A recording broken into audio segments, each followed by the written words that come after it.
Lawrence Maruso. Nakatira ako dito sa Barangay Nagilayan.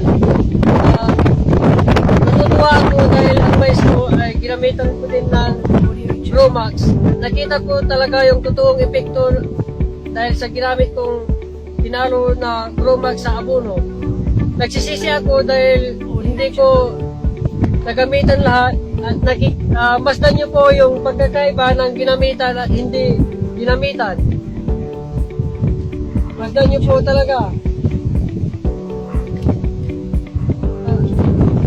Ganun pa man, masaya na rin ako dahil na-experience ko din yung hindi ginamitan at ginamitan. Kaya ngayon, pwede ko pang habulin at gamitan ulit ng Gromax. Kaya nagpapasalamat ako sa Vantage International Company.